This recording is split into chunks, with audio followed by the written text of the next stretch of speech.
The Court of Appeal sitting in Abuja on Friday ordered both Rivers and Lagos State to maintain status quo on the collection of value-added tax VAT pending the determination of an appeal that was lodged before it by the Federal Inland Revenue Service (FIRS).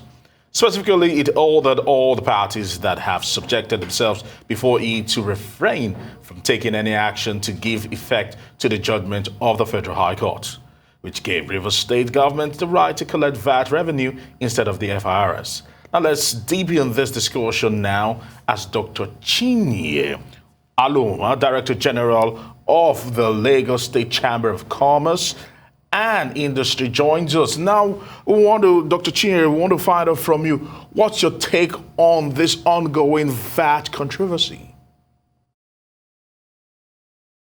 Thank you for having me. And this conversation is an ongoing discussion because it's still circulating, as it were.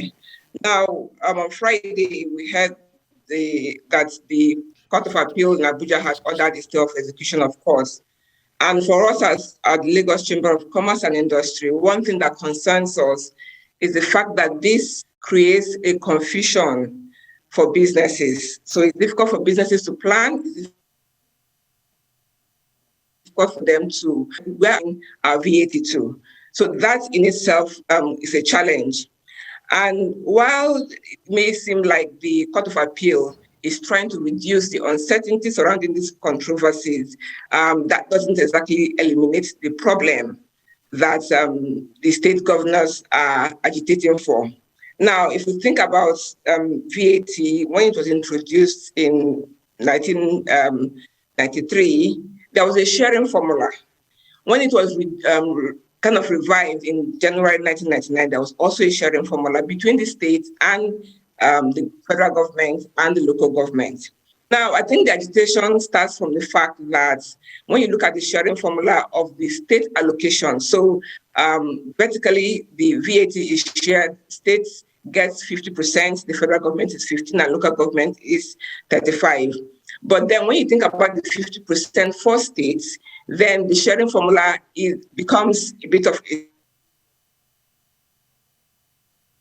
for equality. Based on equality, we give states 50%. And then based on population, there's a 30% for population, and then there's a 20% based on derivation. Now, that's what state governments are arguing about, because if we generate such huge tasks, we should derive some benefit from what we generate. So for us at LCCI, we have put out a statement advising the federal government that perhaps we need to take another look at the sharing formula.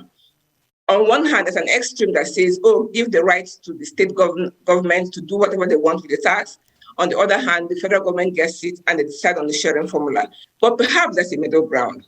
Perhaps there's a middle ground that can help the business community. And why do I say that? So if we change the sharing formula for the state allocation and then focus on perhaps giving 50% based on derivation, then state governments are going to realize that, we're going to get much more money if we generate a lot of VAT revenue. That will help the business community because states are going to pay attention, particular attention to improving business environment to ensure that we improve on the revenue collected from the states. Okay, so that explains how that's going to make it a more enabling business environment for both parties. But let's move on to the Lagos International Trade Fair, if we can for a second. How does the LCCI plan to provide veritable business networking platforms for with this Lagos International Trade Fair? Thank you for that question, because it leads me to announce the word that the 35th edition of the 2021 Lagos International Trade Fair holds from Friday, 5th of November to 14th of November 2021 at the Tafawa Balewa Square in Lagos. A few weeks back, I put out an article about the trade fair and what businesses stand to gain from participating in the trade fair. So one, the trade fair create a platform to advertise to a target market and create brand awareness and demonstrate market leadership.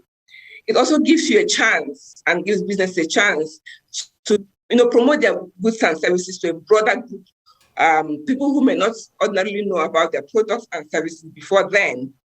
It gives them an opportunity to get robust customer feedback on their products and services. And the Lagos International Trade Fair is the largest trade fair in West Africa region, and it attracts about 500 businesses and 2,000 exhibitors. So that creates a platform itself for businesses to improve on their trade. In these austere times, I want to say, if you find a way to boost revenue, that is it. Many thanks to you, Dr. Chinyere. International Trade Fair is a place to be for businesses. Yes, I do know that Lagosians are anticipating a great outing. I want to say thank you for joining us here on Newsday, talking about the Director General of the Lagos Chamber of Commerce and Industry.